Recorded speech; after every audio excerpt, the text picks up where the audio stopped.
안녕하십니까. 9월 25일 목요일 말씀 묵상 함께 시작하겠습니다. 오늘도 주님께서 우리에게 베풀어 주시는 그 크신 은혜 가운데에서 기쁨을 누리시는 귀한 성도님들 다 되시길 기도합니다. 오늘 본문은 창세기 42장 35절에서부터 38절입니다. 오늘 창세기 42장이 끝나고요. 통독하실 말씀은 스바냐입니다.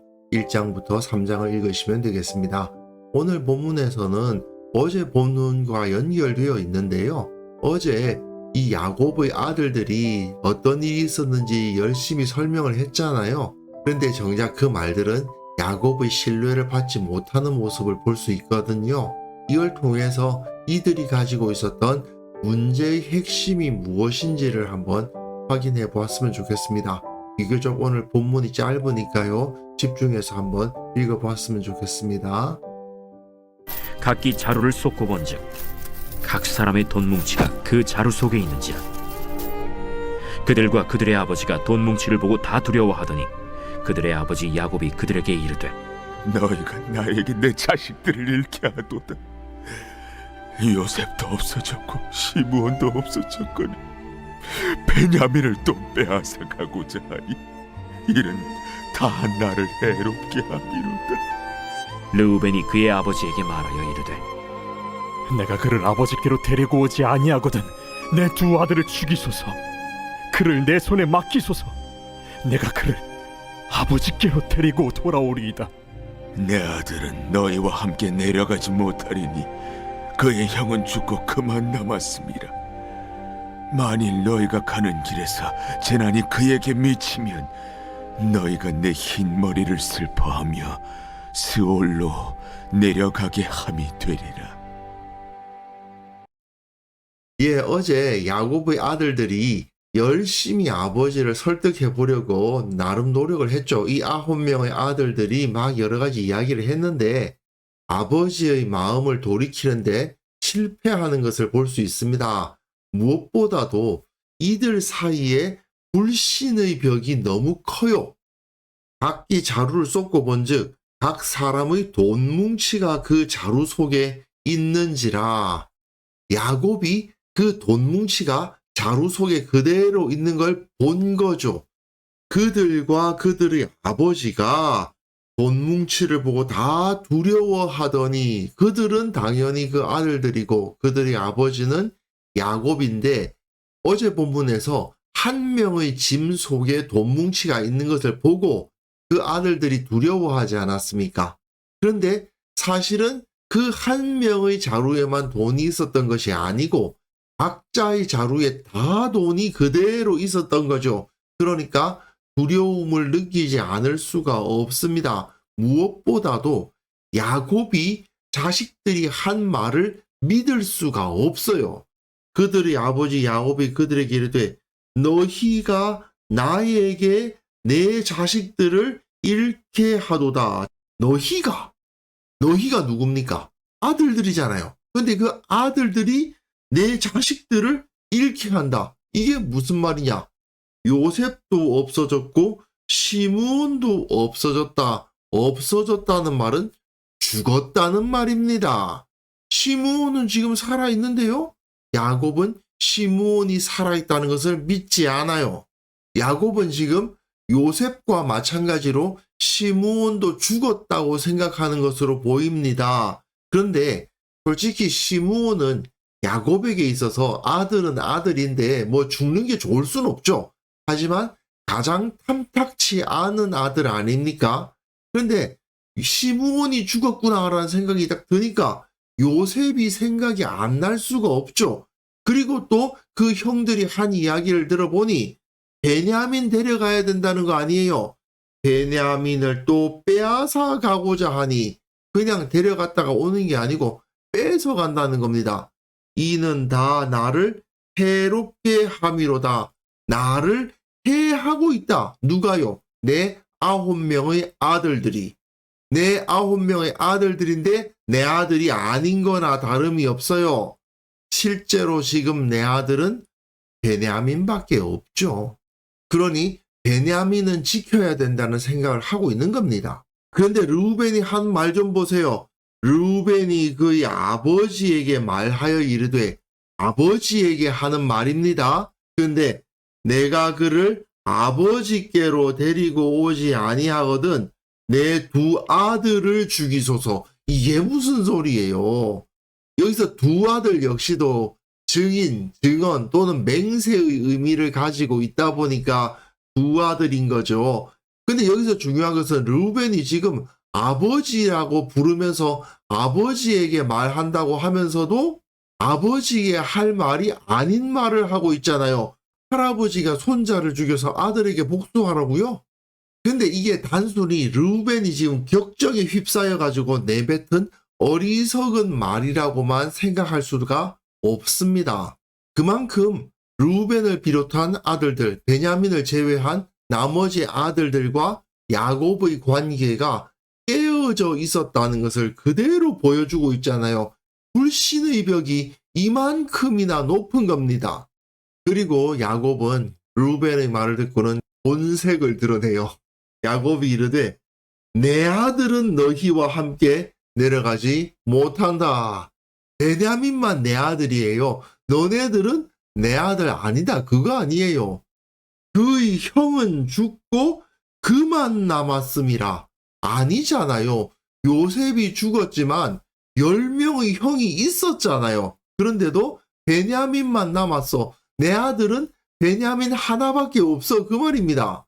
만일 너희가 가는 길에서 재난이 그에게 미치면, 너희하고 같이 가다가 그에게 재난이 미치면 너희가 내 흰머리를 슬퍼하며 스올로 내려가게 함이 되리라.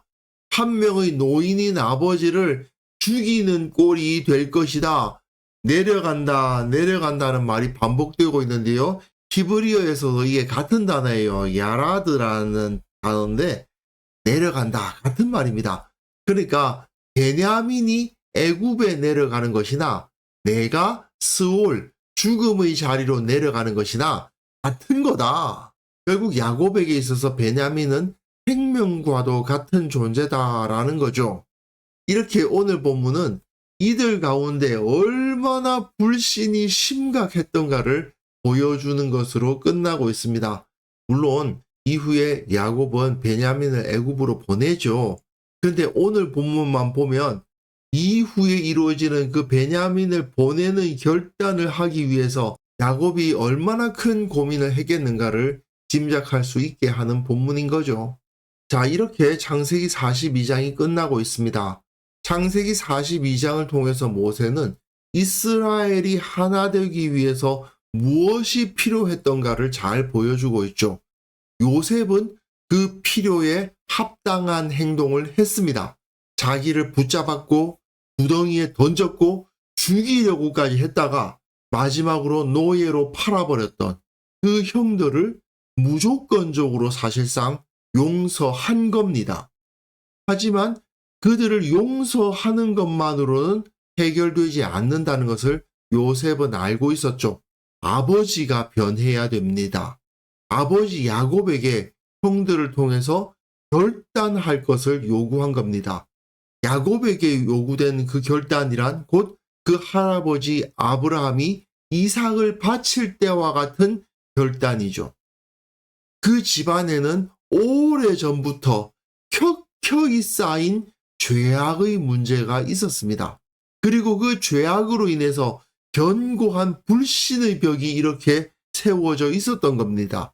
이걸 무너뜨리기 위해서는 요셉이 실천한 무조건적인 용서가 필요하고, 그리고 또한 그 용서 앞에서 모든 것을 던지는 결단이 필요한 겁니다. 사실 이 원리가 복음의 원리에 그대로 구현이 돼요. 이 세상 가운데 그야말로 가득 쌓여있는 죄악의 파괴력, 그 죄악 가운데 살아가는 인간들은 서로를 믿지 못하기 때문에 갈등하고 싸우고 극단적인 경우에는 죽이고 전쟁을 일으키죠. 그 모든 인간 세상의 문제는 예수 그리스도, 우리 주님의 무조건적인 용서가 없이는 절대 해결되지 않습니다. 하지만 예수님께서 이렇게 무조건적인 용서를 행하셨다고 해도 사람들이 그것을 믿음으로 받아들이지 아니한다면, 그리고 그것을 받아들여서 예수님과 같은 삶, 자기를 부인하고 십자가를 지고 그분을 따르는 삶을 결단하는 자들이 나타나지 않는다면 예수님의 용서가 세상에 구현될 수가 없겠죠.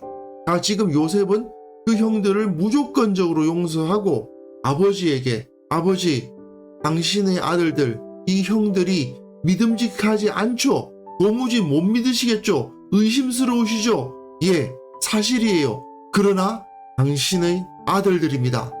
그 아들들, 믿을 수 없는 아들들을 믿으세요. 그들을 아들이라고 인정하세요.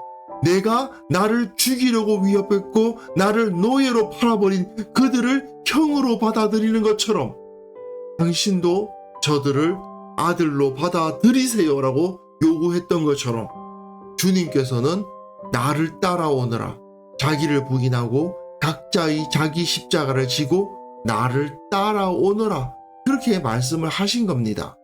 그리고 만약에 우리가 예수님을 따라서 그 용서와 헌신을 실천한다면 하나님의 권능을 힘입어서 온 땅의 주인과도 같은 자리에 설 수 있고 결국은 세상을 다스리는 영광을 얻으며 천국의 복락을 누릴 수 있을 겁니다. 그런데 많은 사람들이 아직까지도 이 야곱과도 같은 모습을 보이고 있는 현실을 우리는 목도하고 있는 거죠. 하지만 우리는 예수님께서 우리에게 그 은혜를 베풀어 주신 것을 알고 믿는 사람들 아닙니까? 우리가 이 믿음을 이 시간에 재확인할 수 있었으면 좋겠습니다. 그래서 함께 기도하실 때에는요, 복음에 합당하게 살아가게 하옵소서, 용서와 믿음의 결단을 실천하게 하옵소서, 우리 모든 성도들이 그 용서와 믿음을 실천함으로 말미암아 이 땅을 구원하는 자들이 되게 하여 주옵소서. 함께 기도하는 시간 가졌으면 합니다.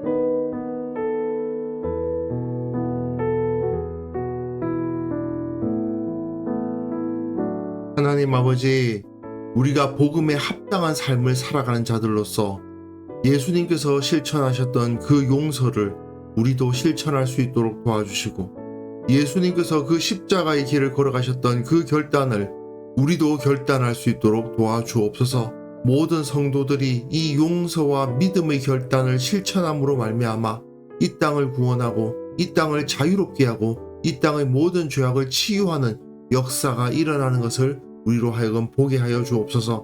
그것을 통해서 주님께서 이 땅을 다스리시는 것을 우리가 보게 하시고, 주님께서 원하시는 방법으로, 주님께서 원하시는 방향으로 이 나라와 이 민족이 인도를 받는, 그것을 통해서 주님의 영광 가운데 천국의 소망 가운데 들어가는 것을 보게 하여 주옵소서. 아버지, 오늘 하루 우리의 삶 가운데에서 우리에게 이러한 사명이 있음을 기억할 수 있도록 도와주시고, 매 순간 주님의 모습을 묵상하며 요셉이 어떠한 용서를 실천했고 야곱 앞에 어떠한 결단의 요구가 놓여졌던가를 기억하면서 참으로 주님께서 우리에게 원하셨던 바를 실천하는 하루가 되게 하여 주옵소서. 그걸 통해서 참된 기쁨을 누리게 하시고 그것을 통해서 감사할 것들이 넘쳐나게 하시고 오직 주님께 영광을 돌리는 하루가 될 수 있도록 주께서 우리와 함께 하여 주옵소서. 감사드리옵고 예수님의 이름으로 기도합니다. 아멘.